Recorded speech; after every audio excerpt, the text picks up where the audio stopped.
আমরা তারা অনেকে বুঝে না শিরক। আমি করে সহজ কইরা, আমি আবার সহজ করে বোঝানোর ভিতরে ভালা। আমি অনেক মাহফিলে অনেক বড় বড় বক্তারা জিজ্ঞেছি, ভাই আমার ওয়াজ কীরকম হয়? কই ওয়াজ যেমন তেমন বুঝাইন না যে আপনি একটা সাংঘাতিক বুঝুন না। আমি কই জি, আমি আগে চাই কেডায় কীরকম খাইব। যারা দেখি যে শক্ত ভাত খাইব তারা লেগে শক্ত ভাত, যারা দেখি দাঁত নাই তারা লেগে একটু নরম দাঁত, যারা দেখি দাঁতও নাই শক্তও খাইতে পারে না তারা লেগে জাউরাইন দা বদনার ভিতরে বইটা নল দিয়া সারাসারি নেই। আমিন কয় না রে? এখন নবী যে 1 নাম্বার গোনার কথা বলছে আল্লাহর সাথে শিরক করা। আল্লাহ রাব্বুল আলামিন কোরআনুল কারীম একটা সূরা দিলেন, সূরার নাম লোকমান।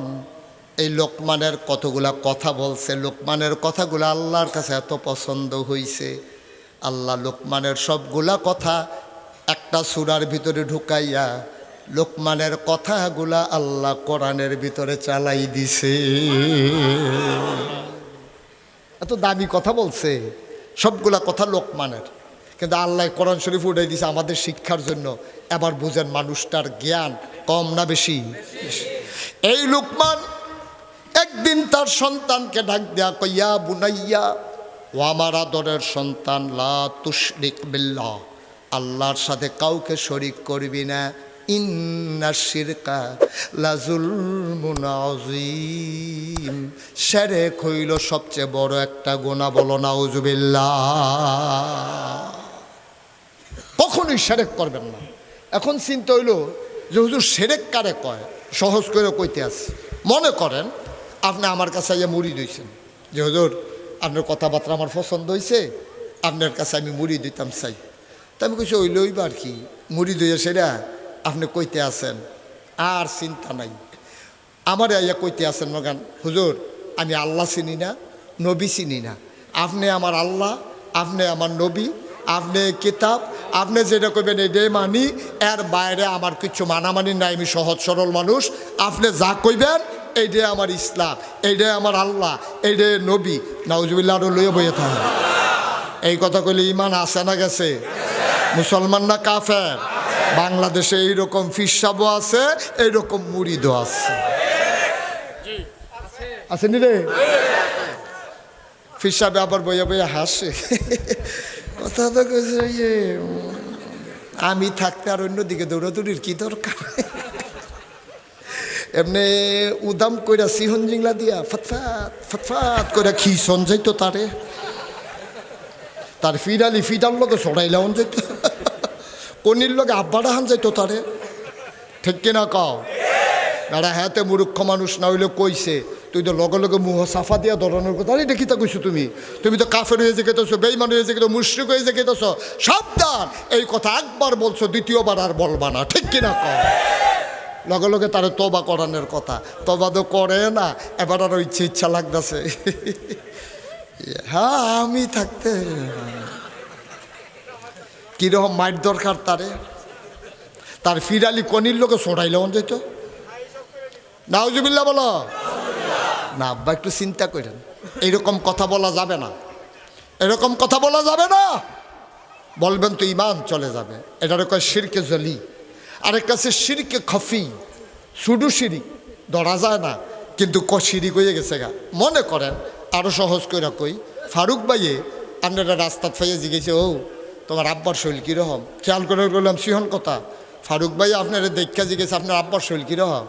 না ফারুক ভাই আমি কেউর কাছে কইছি না তো, আপনি যখন জিজ্ঞেসেন গোপন কথা, আব্বার ক্যান্সার দো, ক্যান্সার কয় হ আব্বার ক্যান্সার ধরা পড়ছে তো, কেউ কইছি না, আপনার কাছে প্রথম কইলাম। কত মাশাল্লাহ এই ক্যান্সার লইয়া অহনো বাচ্চা রয়েছে। বাসনের কথা না তো, ওই ইন্ডিয়ান ডাক্তারটারে ধৈরা সেরে ইন্ডিয়ান 2টা ফাইল না খাওয়াইলাম, এই ফাইলটির ঠেলায় না কোনো মতে বাচ্চা রয়েছে। এই ফাইলে বাঁচাইছে না আল্লাহ বাঁচাইছে? কথাটা সহজ সরলভাবে আইয়া পড়ছে না? এটার কই শিরকে খফি, এটাও শিরিক। এই কথা বলা যাবে না। কি বলতে হবে? বলতে হবে ফারুক ভাই আপনি জিজ্ঞাইছেন আব্বার তো আসলে স্বাস্থ্য খুব খারাপ, ক্যান্সার ধরা পড়ছে তো এর ভিতরে আল্লাহর কি কুদরত, ইন্ডিয়ান একটা ডাক্তার আইয়ে এবারটা রোডে হাইলাম, 2টা ফাইলও খাওয়াইলাম। আল্লাহর মেহরবানি দয়া কইরা আমরা ওখানে দিয়া গেছে কয়দিন আব্বাটা হনের লেগিয়া আল্লাহ দিছে আর কি। এমনি না কন আসিল কথাটা, ঠিক কিনা ক? তুমি যে হাম বরাবর ফাইলে বিলে ঠেললে এবারটা রেখাটা করেছি, হইতালে ছিল এবার ফাইলে গুতাই এবারটা রেখাটা করাই রাখছে। বুঝে না তো, না বুঝার কারণে মুখে দিয়ে সব শব্দ চলে আসে। আল্লাহ রাব্বুল আলামিন ডাক দেয়া করলেন লা তুশরিক বিল্লাহ, আল্লাহর সাথে কাউকে শরিক করা যাবে না। ইন্না শিরকা লা যুলমুন আযীম, শিরক হইল সবচেয়ে বড় গুনাহ। এই ব্যাপারে লম্বা কথা বলা যাবে না, আর অন্য বিষয় আছে। তাইলে কয়টা গুনার কথা বলছে? তাহলে 1 নম্বরে গেল শিরক। আমরা মনোহরদির মানুষ, আমরা কুচের পাড়ের মানুষ, আমরা নরসিংদীর মানুষ, যারা আমার কলিজার টুকরা, আমরা আজকে মাহফিলে আল্লাহকে সাক্ষী রেখে ওয়াদা করলাম কোনো দিন আল্লাহর সাথে কাউকে অংশ দেব না, ঠিক কিনা? আমি ওই দিন একটা হাদিস পড়া আমি অনেকক্ষণ বইয়া বইয়া খুশি হয়েছি, হাসছি। আরে কি মজার কথা রে! কইয়ালেটা কইলেটা নবীজি কয় কিয়ামতের ময়দানে যখন উঠবো, আমরা যখন উঠাম তখন আমরা ডাক ডাকবে দেখে আমল নামা দাও। তো এরকম 2 কপি হবে, একটা আল্লাহর হাত, একটা আমরা রাত। তা আল্লাহ কবে পড়ো কী অবস্থা? তা আমরা ফইরা দেখাম যে লেখা রাখছে নামাজ নাই, রোজা নাই, হজ নাই। তো আমি আমার যখন এটা লেখা থাকবো, তা আমি তো চিল্লাম দেওয়া কম আল্লাহ হজ আমি একবার করছি, ফেরেস্তারা এটা এই লেখা বইয়া রয়েছে, এটা শুনলেন না আমি হজ করছি। এখন আল্লাহ কব না তুমি হজ করছো না, কারণ তুমি হজ করছিলা তোমারে হাজি সাহেব কইব মানছে এই নিয়তে হজ করছো, তোমার হজ নট, কারণ তুমি আমি আল্লাহর খুশির জন্য হজ করো নাই। আসেনি এই কারবার? আমি এক মাহফিলে গিয়া দিয়ে মাহফিলের লোক নাই। আমি কই কি তোর লোকজন কই হুজুর বাজারও মেল চলতে আছে। আমি কই কি আর মেল? কই শহীদারে যে মেল ডাক দিছে হাজি সাহেবের আগে দেয় বলে হাজি মোহাম্মদ আব্দুল করিম লাগছে না, এর লেগে শহীদারে গিয়া কইছে করিম ভাই সাহেব এই আপনি এখন সিগনেচার দেন, আপনার নাম লেখা আছে মোহাম্মদ আব্দুল করিম। হেতে এই করিম সাহেবের ডাক দেওয়া এদিকে আইসে বলে তার নাক বরাবর ঘুষি দিয়া লাইছে। আরে বেড়া 5 লাখ টাকা খরচ করে হজ করে আইসি, ওখানে হুদা করিম রইছি রে, হাজি করিম না। ভাড়া চিনছো তো ঘুষি দিয়ে নাকশা মাকশা ভাড়াইলাম দেখবি ঘুষিয়া এই কথা কয়েছিল। হ্যাঁ তার ঘুষি দিয়া বইছে, রক্ত ফিনফিনাইয়া ছুটছে। এরপরে এটা লয়ে মেল চলতে আছে। হ্যাঁ ভাড়া 5টা লাখ টাকা খরচ করে হজ, একটা হাজি হুন্যা গেলাম না রে, এই দুঃখটা লইয়া আর মরতাম পারলাম না। আল্লাহ কয় তোমার হজ নট, তোমার হজ ফাও গেছে, তুমি হাজি শোনার জন্য হজ করবা না।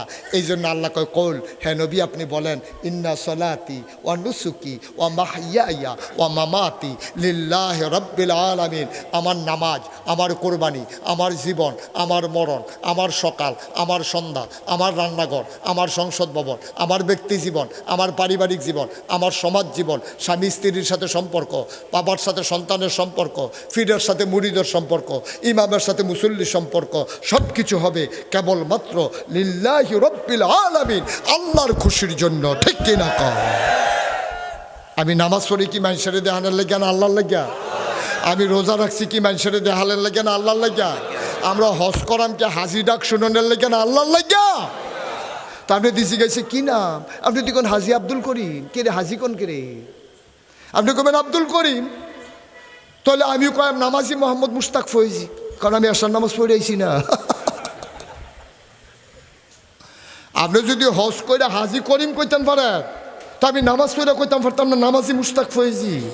কই আমি তো কই না নামাজি মুশতাক ফৈজি, আপনিও তো কর না। হাজিরা ভাল লাগে কে রে? কিন্তু ইচ্ছা লাগে না, শব্দটা সুন্দর। মানুষের শোনানোর জন্য কিচ্ছু করেন না। আল্লাহর রাস্তায় এত মেন্যুত্তা কামড়ি ফাও দিয়েন না, এত কষ্টের কামড়ি ফাও দিয়েন না। জি শুকরান। এত কষ্টের কাজগুলা ফাও দেওয়া যাবে না। আমি তো বারবার জিজ্ঞেস করছি ওরা না করলো কেন, তখন বসেন বসেন আমিন কর, জুড়ে কর, আরো জুড়ে। যেই কথাটা বলতেছিলাম, তাইলে এবার আমরা চলে আসছি মূল কথায়। তাইলে আল্লাহ বলছেন 1 নম্বরে কয়টা গোনা না? মাশাআল্লাহ, সচেতন শ্রোতা। কয়টা রে? 3টা গোনা। 1 নম্বরে কি? এবার আসো 2 নম্বর, খুব মনোযোগ। আল্লাহর নবী ডাক দেয়া কয় সাহাবারা শোনো, 1 নম্বরে শিরিক করবা না। সাহাবারা কয় ইয়া রাসূলুল্লাহ আপনি সাক্ষী থাকেন আমরা শিরিক করব না। সুবহানাল্লাহ কয় না? কয় 2 নম্বরে কি? কয় 2 নম্বরে মা বাবার অবাধ্য হবা না। মা বাবার অবাধ্য হবে না। আচ্ছা দেখছেন, এখন একটা সিহন কথা খুব খেয়াল করেন। 1 নম্বরে কইছে আল্লাহর কথা, 2 নম্বরে আইয়া পড়ছে আব্বা আম্মার কথা। এখনো মাইদি দিয়ে কেউ ঢুকাইছে না। 1 নম্বরে আল্লাহ, ওনার সাথে শরিক করা যাবে না। 2 নম্বরে মা বাবার অবাধ্য আচরণ করা যাবে না। আমরা করি না কি করি না? আমার কথা না, করি না কি করি না? এবার আসেন কোরআন শরীফ কি কয়? ওয়াকাদা রাব্বুকা আল্লা তা'বুদু ইল্লা ইয়্যাহু ওয়া বিল ওয়ালিদাইনি ইহসানা। আল্লাহ রায় দিয়ে দিয়েছেন, ওয়াকাদা রাব্বুকা, তোমার রব ফয়সালা দিয়েছেন, আইন করে দিয়েছেন, সিদ্ধান্ত হয়ে গেছে। আল্লাহ ফয়সালা দিয়ে দিয়েছেন আল্লাহ তা'বুদু ইল্লা ইয়্যাহু, আল্লাহ ছাড়া আর কারো ইবাদত করা যাবে না। ঠিক কিনা? এরপরে কি কয় দেখেন, কয় ওয়া বিল ওয়ালিদাইনি ইহসানা, ইবাদত করবা আল্লাহর, আর তোমার বংশধর ফাড়া প্রতিবেশী এলাকাবাসী সবার মাঝে সবচেয়ে বেশি হকদার পাওনাদার ভালো ব্যবহারের যারা, তারা হইল আব্বা আর আম্মা। কষ্ট হইতেছে বোধ আপনাদের না? ছেড়ে দেওয়া দরকার আর সামান্য একটু, মোটামুটি অনেক রাত হয়েছে তো। তারে আদর করে বল, আবার ঠাকনা দিয়েন না তারে।